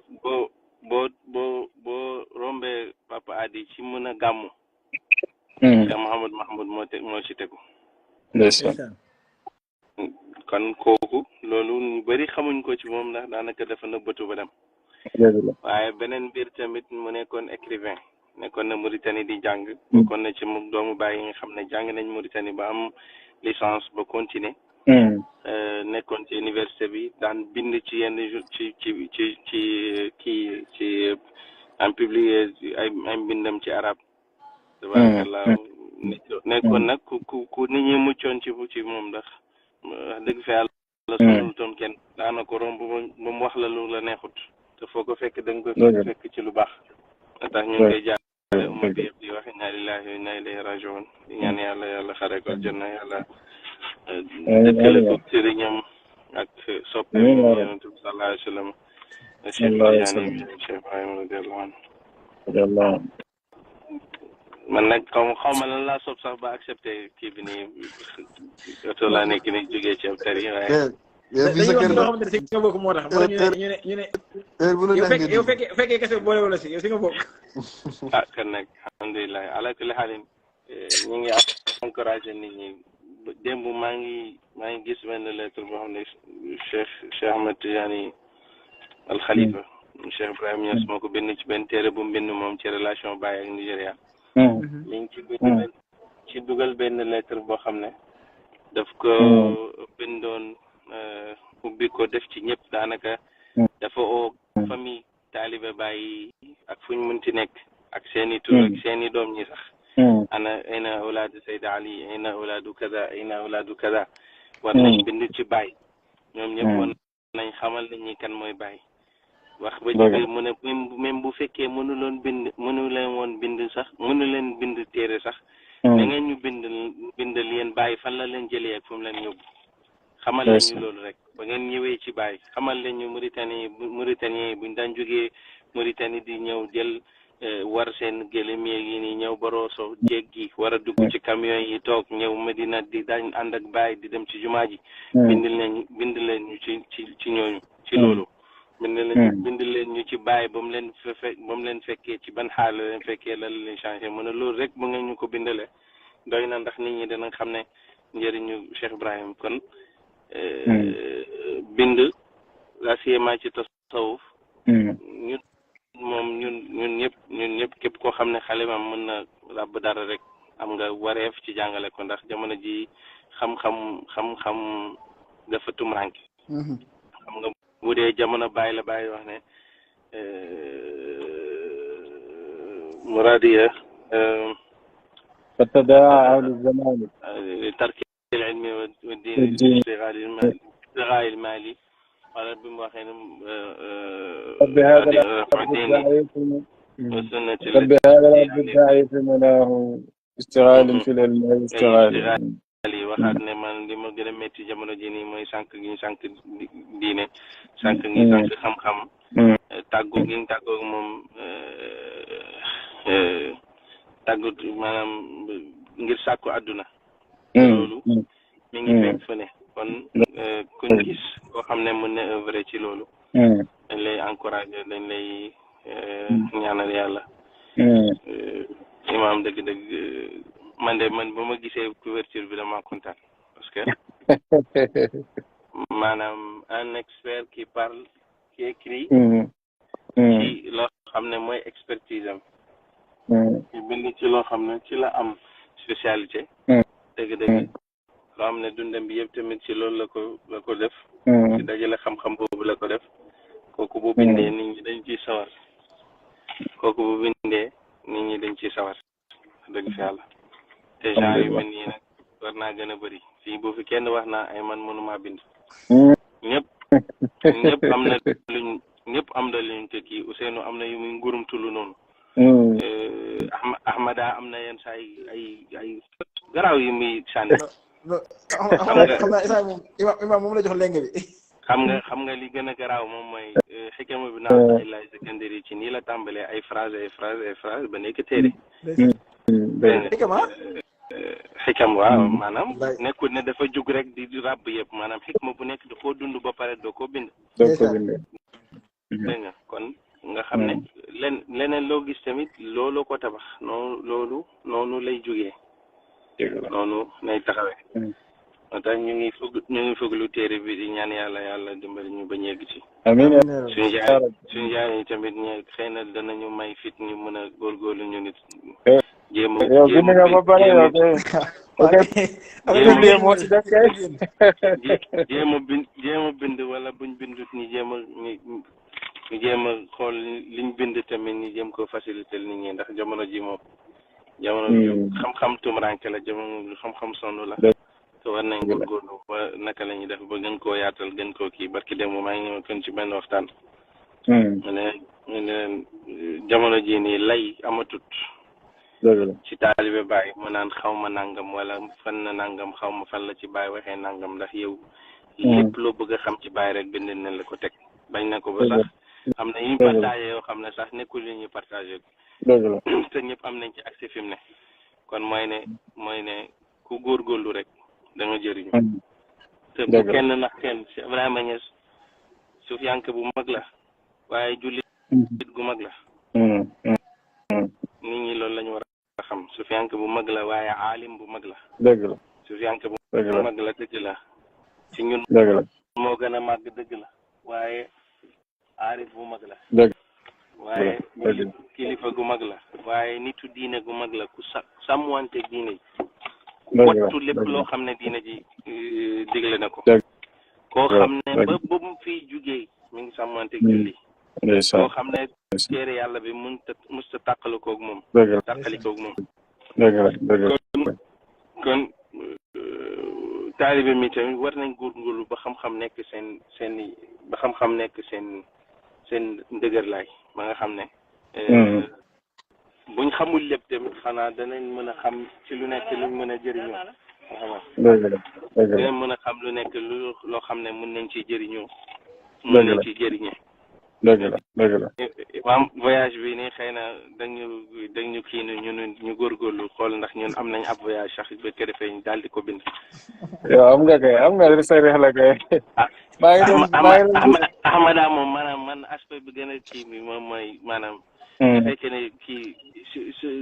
soufisme ak politique bi ni mu ko dugalee noonu waaw boobu war nañ xoolaat nu ngi koy ndax suuf yi war na nekk politicien loolu xam nga dañu naan ndax imam wala nag borom xam-xam war na nekk politicien ndax doomi daara war na léegi ndax suuf yi war na nekk politicien xam naa amana mën na bindal ay téeméeri livre loolu man ngeen ko kii de boobu damay kebet rek ak aspect dama gis nit ñi tasaare ko mais bëgg naa gaay aspect diplomatique u tasawuf ci suñ jamono ji nii parce que tasawuf liggéey na lu bëri loo xam ne yeneen kii yu bëri liggéeyuñ ko keroog jeudi passé oustaz Babacar Niang def na ci émission am solo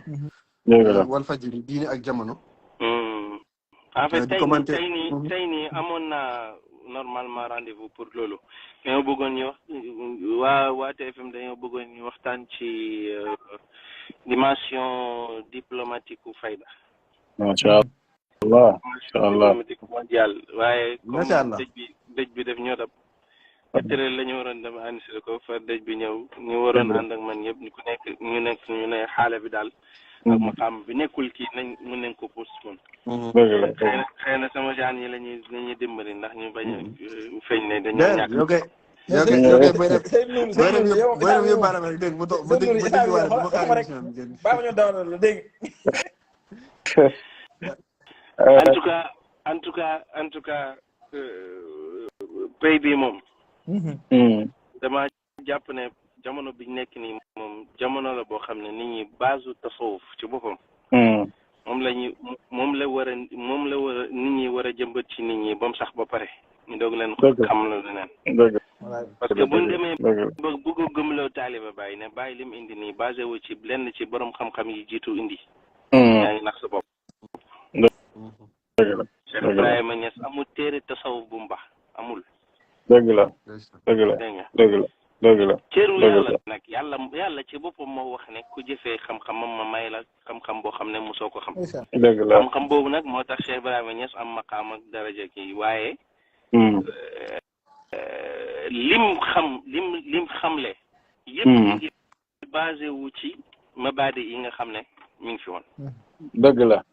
loolu nag wàññiwul ñu bëri dañoo foog ne loolu day wàññi daraja Baay waaw loolu wàññiwul daraja Baay. wàññiwul ci Baay dara loolu na ko nit ñi jàpp. waaye nag Baay Cheikh Ibrahima Niass suufi la bi maanal kalima. dëgg la. waaw suufi la bi maanal kalima. jàng na téere tasawuf yi jëriñoo na ci seen téere yi.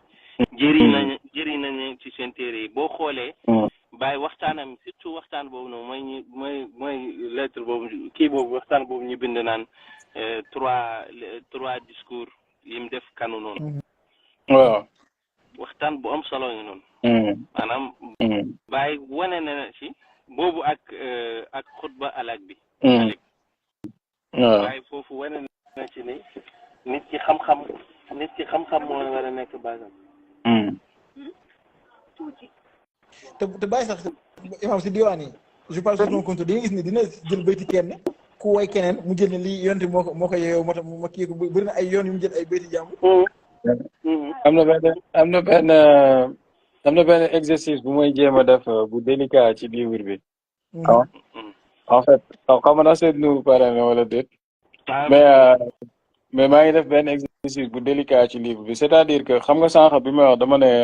ne que tasawuf en fait ay étapes yu successives la yu bëree bëri. léegi nag bi ma yegsee ci di wax ci ñaari mbir xaatimul awliyaa yi ak xilaafatu dama seetlu ne en fait en réalité gis nga li ci Ibn Arabi wax yëpp.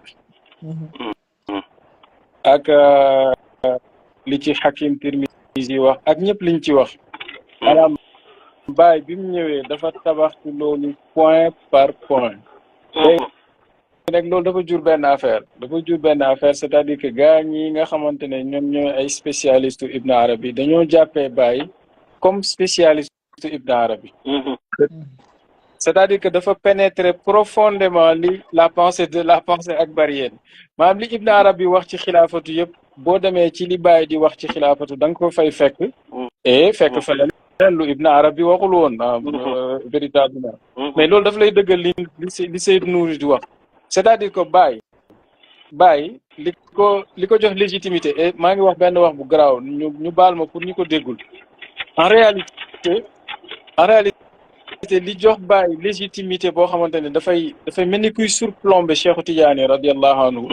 mooy maîtrise bi mu am ci domaine nu tasawuf man dama doon wax ne Baay xam nga ñi dañuy bëri dañoo ñun ñëpp liñ gëm mooy Baay suñ ko doon jox spécialité dañ koy jox spécialité tàgg yonent. c'est vrai que Baay li mu wax ci mbëggeelu yonent bi amul kenn ku ko wax ci mbëggeelu yonent bi. mais en réalité Baay ne se proclame pas poète exceptionnel. Exactement. Non. Baay il ne réclame pas le titre de poète exceptionnel. Et moi je suis d'accord avec lui man d'accord naa ne Baay en termes d'écriture nii peut-être que bon gars yi mën nañu wax ay wax quoi mais moom li muy exprimer ci biir poésie moom loolu moom la gars ñi mënul exprimer. donc sa poésie elle est exceptionnelle parce que dafay porter ci benn sujet boo xamante ne mosuñoo gis ku ci mën a wax lu nit di consommer. donc c'est ce qui fait l'exception de la poésie de Baay Cheikh Ibrahima Niass. mais Baay nag suy bind ci tasawuf en fait ni mu amee profondeur ci soufisme man ci auteurs yi ma lire yëpp et Dieu sait que j'en ai lu des tonnes et des tonnes mësuma gis ku xamee tasawuf comme ni Baay ni mu xamee tasawuf te li may wax nii lu fort la de mais ça peut être un sujet de thèse en fait moom dafa c'est-à-dire man gisuma Baay sujet bu mu jël xilaaf buy wax ci wilaayatu maanaam du bàyyi kenn ku am solo ku wax ci wilaayatu du ko bàyyi maanaam ñi wax ci wilaayatu yëpp te seen wax yi jara wax moom daf koy wax ba pare daf ci indi ay couches yoo xamante ne ñooñu indiwuñu ko. Ousmane wax na lu am solo nee na dañuy wax li mu waxoon ci yonent bi mu ne Baay. borom tubéy bu jàng la sol. li Baay wax ci yonent bi mu lu day wax Baay ci par rapport ak tasawuf.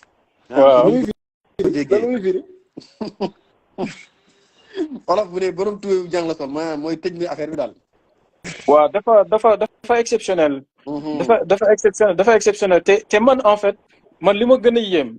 a yéem te maa ngi koy booba c'est un travail intellectuel forcément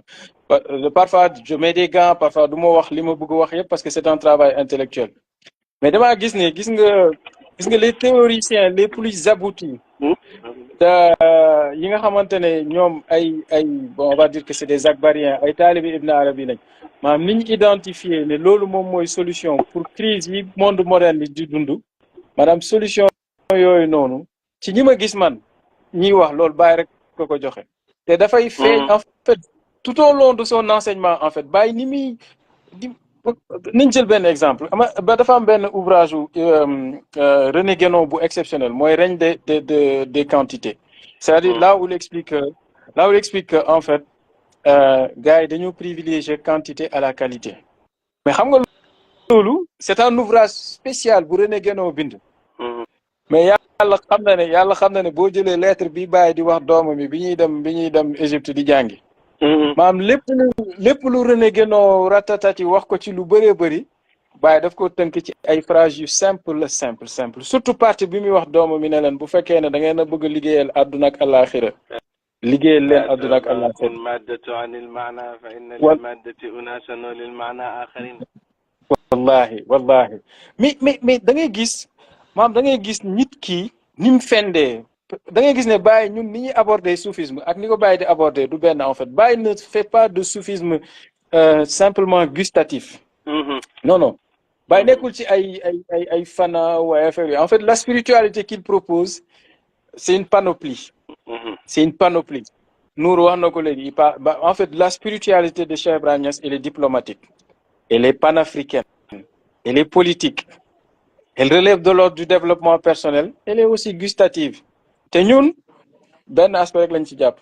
li Baye considéré comme moyen ñun noonu lañ def finalité wu tasawuf te loolu moo ma gën a impressionné en fait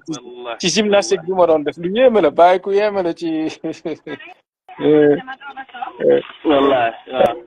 macha allah sëñ Nourou ñu ngi lay gërëm montre baax yi ñoo bokk heure sànq bi ngay wax surtout ci Baye tasawuf imam sa sànq moom la doon wax moo tax sànq bi ngay wax ma yëngal sama bopp bi di reetaan teewoo woon waaye montre baax yi ñoo bokk heure am na benn paragraphe bu mu bëggoon a jox Seydou Nour balaa muy dem en fait sànq bi may expliquer évolution bi dama nekk yaay une évolution boo xamante ne dafa doctrinal maanaam lan mooy tawxiid lan mooy rôle yonent bi sallallahu alayhi wa sallam loolu mooy doctrine bi aspect doctrinal bi te ñaar yooyu maanaam mos tawxiid ak roy yonent sallallahu alayhi wa sallam ci royin ga loolu Baye da ci jouer benn rôle mais y a un double aspect bu deuxième aspect bi mooy bi nga doon expliquer léegi mooy si ñoom Ahmada liñ nekk maanaam dafa am ay auteurs yu développé benn concept bu tudd néo-soufisme le nouveau soufisme il est axé sur quoi lu neex la le nouveau soufisme il est axé sur un approfondissement de wahdatul wujud dañuy approfondir wahdatul wujud et à partir de cet approfondissement il crée une position sociale précise maanaam ils ont une position politique qu'ils défendent, ils ont une position économique qu'ils défendent, ils ont une position managériale maanaam ils développent il y a un changement axiologique en fait. C'est une nouvelle façon de vivre le soufisme en fait qui donne beaucoup de place à la dimension sociale. C'est-à-dire que c'est un soufisme en fait qui n'éloigne pas le soufi du tissu social mais daf koy intégrer ba pare jouer loko rôle bu primordial. mooy li ñu doon wax ñun li ñuy jéem a prôné ci Baytu Barhama ak suñu waane gi mooy créer une élite spirituelle capable de diriger le monde ah. C'est ça l'objectif. te bàyyi loolu la ñu jox. en soi soo ko waxee nii dafa mel ni sax lu bees la mais en soi tey jii suufi wi nekkatul koo xamante ne dafay éloigné wu socialement en fait. foog mu dund si nit ñi en fait. mën na ñàkk a dund si nit ñi. xaaral Seydou Nourou wax Cheikh Tidiane dafa ne bi Seydi Zamani Kassir Allahu akbar ok léegi nag baat bu ndaw boobu noonu dafay visualiser maanaam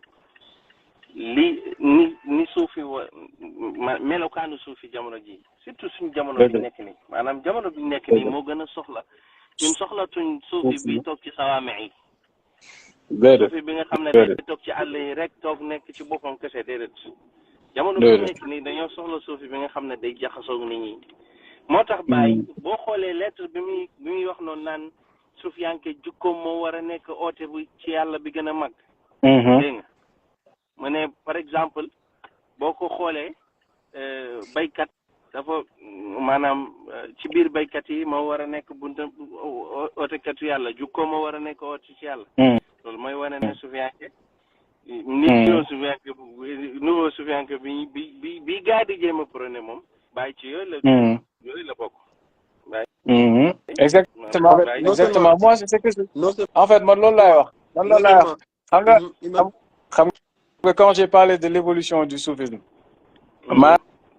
maanaam gis nga soufisme bu muy évoluer même le mode de pratique ni ñuy pratiquer soufisme daa évoluer te nit ñi comprendre duñ ko léegi à un moment donné j'arrive damay si benn moment boo xamante damay expliquer li Cheikh Tidiane waxoon mooy wax ju rëy jooju nga xam ne ñun dañ koy wax maanaam sama tariqa bi dina effacer bépp tariqa danañ dem ba dootoo mën a jëriñatu lu dul benn tariqa en fait j'explique que en réalité li tax loolu li ci gën a terre à terre mooy tariqa Tidianiya niñ ko tabaxee moo wax ci benn affaire mooy tariqa Tidianiya amul xalwa amul xalwa c'est-à-dire tu vas à tes occupations comme tu veux si tu es ingénieur tu restes ingénieur tu es menuisier tu restes menuisier da ngay dem liggéeyi Cheikh Tidiane jox la ñaari wird maanaam benn wird bi suba teel nga koy def avant ngay liggéey tu prends quelques quinzaines de minutes tu fais ton wird suba gi ngoon si tu prends quelques quinzaines de minutes tu fais ton wird la wasifa bi mu ne la heure bu la neex ci bëccëg bi def ko li gën a garaawati mooy xadaratul juma weekend lay nekk maanaam nga nekk si dëkku julit wala nga nekk si dëkku chrétien foo dëkku laïque foo mënti nekk xadaratul juma weekend lay nekk donc tu vois modèle biñ tabaxee tarixa tijaan sax moo lay wan ne en fait soo jàppee par exemple wird qadiriya soo ko jëlee loo ci gaaw da nga def 1 heure de temps boo ko buggee def suba def ko ngoon daanaka dafay metti donc ñun en fait ñun duñu questionner pratiquer en fait nous on est dans la pratique moo tax Baye dafa jekki Baye xam nga wax na ne siddiq ku ñu woowee siddiq fi tariqatina man araahu llahu lwirda alladima akbara sirri wa cheikhu Tidiane ayna sirri donc mu naan yow defal lazim suba defal lazim ngoon jàppal ne looluy mbóot bi gën a rëy ci tariqa bi bul yaakaar ne tamit ci sa kocc bi ngay yéegee mais Cheikhu Tidiane yi mooy mbóot mi day yéegee ma am na foo xam ne maa ngi ci tàgg gaa ñi sax après docteur mu ngi may reetaan ma ne ko dafa jot ñu former nit ñi ci spiritualité bu intelligente et cette spiritualité intelligente comme ni nga ko waxee mooy ci jëf yi la nekk ak comportement bi Cheikh Tidiane dafa wax ne bu mu jóg jamono jotee wali yàlla yi dëgg ñooy borom costume yeeg cravate yi dëkk ci dëkki taax yi ça signifie lu rëy lay signifier te ñun tey ñun waa faydu bi ñoo gën a tardé parce que ñu ngi toujours ci waaw mbóot nangam maay xalifa kii maay lii maay borom latif maay borom kun maay borom kang ña te kun gi xam nga dafa doy waar mu ngi noonu daal non xam nga Cheikh Ibrahim naar gana yenn saa dañuy wax ba ñuy kii maanaam buñ yërëmee nit ñi dañuy wax mseykin maanaam buñ tuddee comme ana baaba dañ leen naan mseykin maanaam miskin ñoom fekk miskin gi lim ci mooy ne dañ ko yërëm ci coono géeg adduna yi waaye bàyyi moom miskin maanaam mën naa ko wax maanaam parce que ñëpp maanaam li ñuy wax diw am na taalibeem bàyyi amut ay taalibeem amul dara waxoon na ko sax bàyyi amut ay taalibeem maanaam taalibeem dëgg ñi ñu war a mel dëgg bàyyi amagu ko dëgg la am na quelques-uns waaye taalibeem dëgg ñi nga xam ne maanaam kuréel comme bi ñu ko bëggee woon noonu nga xam ne ñoo méngoo maanaam melokaanu sufiyanke dëgg yombul yombul te gis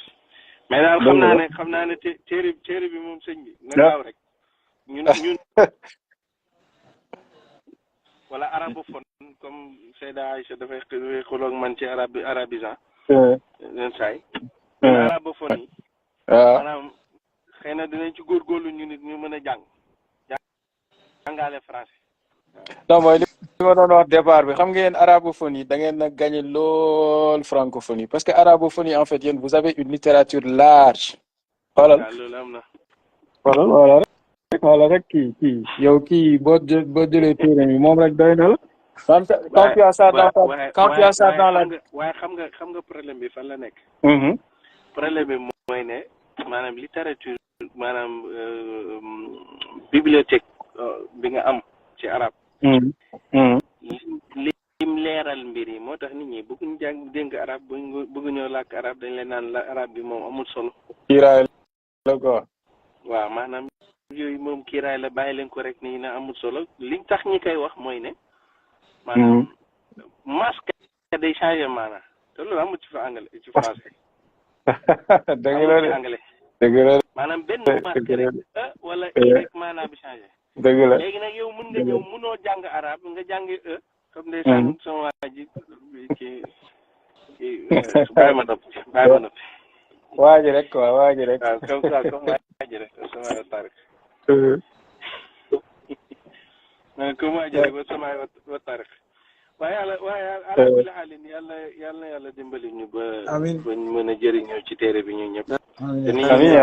góorgóorlu na def pré achat comme ça précommande wala prévente rek xam nga gars yi underground ni bu ñuy dëgg soirée ñoom rappeurs yi ñoom imam Sarr bu ñuy dëgg soirée dañuy def ay billets prévente buñ ko waree jaayee ñetti junne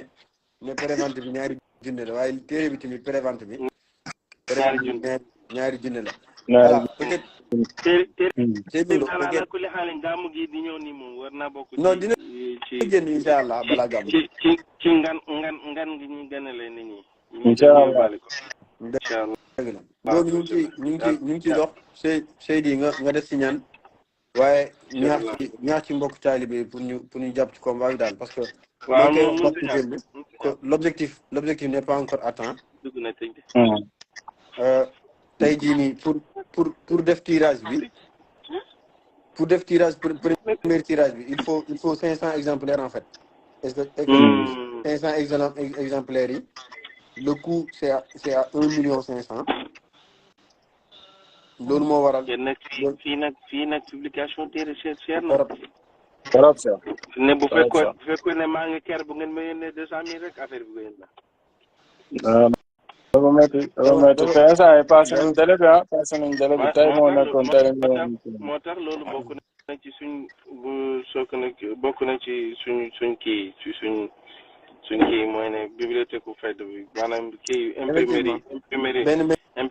benn maison d'édition waaw maison d'édition moom loolu foog ñu defal sànq maa ngi koy wax avant ngay yegg si et que tey peut-être pour la bonne nouvelle tey dem naa gouvernance dem naa ci bureau bi nga xamante ñooy yore courrier yi la dame ma monté courrier mu ngi ciy liggéey nee na ma normalement signature moo ci def pour ñu jëlee ko gouvernance yóbbu ko ministère de l'intérieur xam naa ne ngeen ñaan ci yàlla tamit mu gaaw bu demee ministère de l'intérieur rek après ce sera bouclé gis ngeen li may wax Ahmada influenceur politique la Ahmada ci nguur gu bees la bokk di moom bu gaawlu affaire yi dama yaakaar ne Diomaye jox ko poste ba ma nekk assistant moom kii la mooy kii conseiller waaw mooy ministère des cultes est-ce que duñ ko jox sax en tout cas wala ñu def ko imaamu palais bi imaamu palais bi am na ba pare en tout cas am na solo mais di fàttali rek solo si nga xamante ni moo waral peut-être live bi pour def waxtaan livre yëpp détail par détail ànd ak na imam yaakaar na jukki na ci aspect yu bëri peut-être imam su fekkee ne mën nga def benn brève présentation man sama téléphone actuellement dafa off c'est-à-dire kii bi table des matières bi ñu cité ko de manière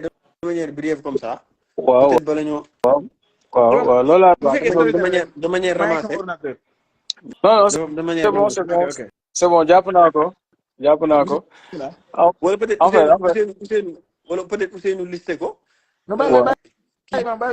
imam kii ko dama doon xalaat Ousseynou non Ousseynou listé bon c'est bon c'est bon s'il y a un point boo xamante ni peut-être mën nga ko expliquer ko mu nekk peut-être en 10 minutes ñu xool li ñuy def ba pare ci loolu. ok c'est bon Ousseynou vas-y. Ousseynou vas-y. non Ousseynou. kon man fa mu gis ordinateur kon xaaral d'accord kon imam man mënu ma ko utiliser ak même téléphone bi quoi. d'accord non le plan est assez simple en fait le livre est divisé en trois. En fait, le livre est divisé en trois parties. Une première partie historique où on parle de l'histoire du soufisme, définition, orthodoxie, soufisme. Ensuite, on parle de la Tidjaniya et on parle de Cheikh Tidiane, wax histoire am, wax kañ la Cheikh Tidiane créé tariqatu Tidjaniya. Ensuite, ñu wax tariqa tijaaniya nan la def ba tas ci Afrique de l'Ouest on va parler de Mohamed El Hafiz ak Mawlud Fall mooy comment naka la tariqa bi ñëw yegg si Afrique de l'Ouest. Après on parle aussi de l'héritage de Cheikh Tidiane radiyallahu anhu, on parle un peu de Mame Maodo Malick Sy, Alhaji Abdoulaye Niass, Cheikh Omarul Foutiyou. Ensuite on parle de la Fayda, wax ci Khatimul Awliya, wax ci Khilafa. Loolu mooy première partie bi en fait. Donc une histoire du soufisme qui se termine par la Tidjaniya, parce que on considère que la Tidjaniya c'est le mouvement de revitalisation de la spiritualité ci Akhiru Zaman. Ensuite il y a une deuxième partie boo xamante ne ça traite de la dialectique du disciple véritable, taalibe bi naka lay doxee. Où on parle de la nécessité de la quête du savoir ak le cheminement spirituel. Loolu mooy deux parties ci partie boobu noonu. Ensuite on a une troisième partie qui parle de la divinisation. Bon, divinisation bi deux parties la am. C'est quoi lan mooy divinité, lan mooy yàlla, kan mooy yàlla, bon, des aspects théoriques. Ensuite, c'est quoi l'homme? Après, la troisième partie, c'est lan moo dox diggante ñaari yàlla ak nit ki. Donc c'est ça l'ouvrage quoi. Et le canevas il est très pertinent parce que dina définir lecteur bi cadre wax ji mujj si ban cadre la dugg fan la yem ci lan lañ ko sukkandi ensuite avant de rentrer vraiment dans le vif du sujet. Parce que bu ñu ñëwoon paraphraser ok justement bu ñu ñëwoon sànni dernière partie bi rek mën na prêter à beaucoup de confusion, mais imam il a pris le soin de vraiment wax ni man lii laay wax si lii laay wax nii laa koy waxee si lii laa sukkandiku après mu soog avancé quoi. Kon damay wax ne livre bi dama ko teg ci charia, tariqa ak xaqiqa. noonu laa ko defee charia, tariqa ak xaqiqa. Parce que yegg ci yàlla seyru en fait looloo doon final loolu lañ bëggoon a wax ci livre bi mooy que yegg ci yàlla ak dox ci yàlla yegg ci yàlla am na fu mu yem waaye dox ci yàlla du jeex. Comme nit ki ci yàlla lay dox nag moom mënta voilà dafay dox ci yàlla dox boo xamante ne amul jeex daal te bu xësee ba tàmbali dox du arrêté dafay continuer rek di dox. waaw loolu mooy livre bi quoi. Macha Allah imam. Et que peut-être pour la bonne nouvelle. mooy livre bi Oustaz Boucar Niang wala Cheikh Boucar Niang. moo koy préfacé incha allah. Incha allah. Peut-être une question boo xam ne nii c'est d'ordre pour le Gamou. Est-ce que Imam Sarr va présenter au symposium? Je présente je présente le livre voilà, de ces Nourou, quoi, on va dire ça, parce que l'Oustaz Barham Diop là war a étudier ci livre bi Risala ila Kuwait. Donc moom laa war a étudier donc maa ngi ci quoi, il faut le traduire et après il faut le commenter quoi. D'accord. Peut-être comme question par rapport à l'auditoire, il faut mettre ça dans la boîte à questions. Dinaa ko lire benn par benn. Il y a un endroit où il y a un benn icône ak benn point d'interrogation ku bëgg comme question booy poser mën nga ko dugal foofu dinaa ko lire.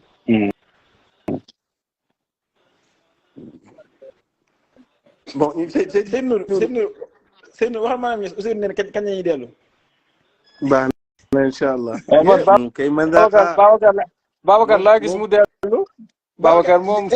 Babacar man moom fekkente nañ fa bi may jógee Médine di dem Makka moom su dee expliqué nan man toogal bul dem toogal. Babacar mu ngi fa woon ci koor gi. Babacar giri yéen nee war nga maa jox sa secret de. Babacar lundi bi may jógee Makka. waaw damay nekk si terrain bi rek mu misaal man ma Ousseynou expliqué Médine foo nekk ma nekk sëriñ maa ngi dem Makka nii. maa ngi dem Makka ndeysaan. erreur bi gën a mag mooy kuy dem ca Madina Munawwara di def 5 di ko tollale Makka di def 5 jours Ousseynou def nga erreur. man mi sax erreur boobu laa def am na loo xamante ne naan ko nettali sama jaww yu rëy yi bi may jóge Médine. loolu mënut a ñàkk loolu moom mënut a ñàkk. gaa dañoo ba xam ne man mii instant bi découragé naa parce que xoolal. Ousseynou taalibe Cheikh Mahi la foog mu jooy. bi ñuy jóge Médine dañoo boobu ñu ngi waajee def synchronisation di dem biiru àll yi. di julli ci tisbaar mais julli bi yëpp man maa xanaa nekk di waxtaan mais xool yoo gis man ak sama yu weex mën a këj rek di dox rek lan la man leen dara. moomoo maanaam nit ñi dañoo méttil dem umra mais dem umra jafewut de. seen numéro dafa ne lii laa naxee sama bopp. wallaahi lazim ñu bëri maanaam dañuy foog ne dem umra bi dafa kii da ngay fay xaalis bu bëri da ngay xommalan mais wallaahi jaru ko. non moom vacances mi muy def Paris rek mën na ci dem umra vacances Paris gaañ ñi li ñuy noosee feneen rek am na kii ni dem yi dem noos gàtt yooyu mun nañ ko demee noosee ko ci yent bi foofu am umra bi noos la de umra bi am na noosa y a les plus grandes enseignes y a les parfums y a la plage y a tout y a tout man je pense que jullit yi dëkku jullit yi yëpp fa lañ war a vacances de jullit yëpp en fait nit ñi dañoo foog le voyage il est que spirituel ou bien il est que bon sournatique en soi. Mais soo fa demee di nga en fait man de personnellement dama fa dem yi nga naan dégg si gàmmu yi ñu naan la Jabal Uhud yoon tamit naan doj bi bëgg nañ ko. moo tax ma Jabal Uhud ak sama xel dem ci xadis bi ma ne xool bàyyi de lii la doon wax si gàmmu en fait da ngay dem ba yow tu parviens à transcender ce que Baye disait dans le Gamou au lieu en soi. C'est que boo xalaatee li Baye wax ne yàlla naa gis lu Yonent bi gis wala dëgg fa Yonent bi dëgg. léegi nga wàcc foofu nag. maanaam affaire c'est que sentiment bi foofu lay garawee. wàcc foofu mu leer na fii nii surtout léegi Ousseynou tane na Ousseynou am na jamono fi mu ne nii mooy arrêt bi noonu mooy. dem nga ci bibliothèque bi yeneen bi jëddo bibliothèque bi c'était des toilettes léegi imagine yow boo ko fekkoon moom da ngay def le xaani ñu ne ko bàyyi fii la juddoo mu xool gis ne fa la ñuy sànni mbalit yi mu mer en tout cas naan xaaja fil qalbi kulla shay jadini mawlidi cheikh nga nooy eeru Médine Amada sama xel dem na si yow bi ma eggee Médine si li ñu mën a wax si tàngaay Kaolack xool mais en fait da ngay dem ba da nga koy fàtte en soi. non Amada nañ def ñaan na seen nu def ñaan parce que dañoo nekk si dëj et puis dañu war a am ay préparatifs. Levée du corps bi suba 9h la incha allah. kañ la koy denc wala waxaguñ ko. denc bi samedi 17h la ñu wax. samedi 17h. di nga am temps dem Kaolack sax. waaw. na seen nu def ñaan. Nourou peut-être avant de passer est-ce que dina am benn conséquence par rapport ak ziyaara Baba bi waroon nekk le 3. bon man leeragul nag maa ngi gis Ibrahima Diassé di ma oo. mais dafa naa dinañ ko postpone daal. waaw loolu laa gën a foog yaakaar naa dinañ ko postpone daal ñu pousse ko. xam naa ci ultérieurement lañ ko jëmee rek daay ziyaara bi. waaw. comme ñu ngi dund moom ziyaara bi ñuy dund ñoo koy def incha allah. incha allah nañ jéem a gunge suñ góor gu baax gi ni nga xam ne man yaakaar naa gis yi ma ko gis bëriwut waaye maa ngi fàttaliku rek benn bés maa ngi ànd ak papa Axa bi ñuy doxantu mu ñëw bu ci xabru bi ñu ziyaara ba pare mu jëm di ñibbi këram noonu rek ñu tourné rek dajeeg sëñ Ax waaye sëñ Ax bi ñuy doxantu dafa maa jàppandu waaye dafa gis Pape Mahmoud rek bàyyi daw ndeysaan gatandu ko akolaat ko ñu nuyoo lu yàgg ba Pape Mahmoud di ko wax naan kay waroon naa laa seet ci mu naan kay sama yaram moo xawoon a sutante mu naan kay dinaa am lu ma la yónnee di wax rek ci xam naa ne comme ni nga ko waxee ci malamati yooyu noonu bàyyi doon wax la bokk te nit ku effacé wu la woon comme ni mu amee ci doomi bàyyi nit ñu effacé wu ba nit ñi sax xamuñ leen waaye doy na ak may rek ñu doomi Cheikh Ibrahim Niass la donc te ku feggu la woon mag mu noppi la woon damay wax sax ne dafa xaw a niroog suñu aax ci ni leen yàlla bindee seen làmmiñ kenn du ko dégg waaye nit ñu bëri woon njëriñ lañ ci mbokk gi nit ñu bëri woon njëriñ ci xam-xam nit ñu bëri woon njëriñ ci juma ak jëflanteeg ay seeni jegeñaare yal na yàlla yokk leeram te yàlla taas ñu ci barkeem amiin ci barke Cheikh Ibrahim te ñaan yàlla wuutalal ñu lu gën amiin xam naa ñu ngi lay yóbbante suñu jaal waaye comme incha allah man a ngi am yaakaar ne dina ma fekk Zeyn Abidine ñu ngi koy ñaanal yàlla defal ko xolu muñ may ko xolu muñ maa ngi waxtaan ak sànq ak ay magam yëpp ak i rakkam maa ngi waxtaan ak sànq rek Ousmane Sow di ko wax naan kay Zeyn moom xam naa ne bu fekkente ne dañuy wax ne jaam yàlla dina nattu jaamam dëgg-dëgg ba nit ñi teg si seen bët moom mu ngi ci loolu parce que ci 4 ans yi nii damay waxtaan ak Cheikh Baye Kane mu naan Zeyn kuñ war a indiwaat la parce que dafa perte ay êtres chers yoo xamante ni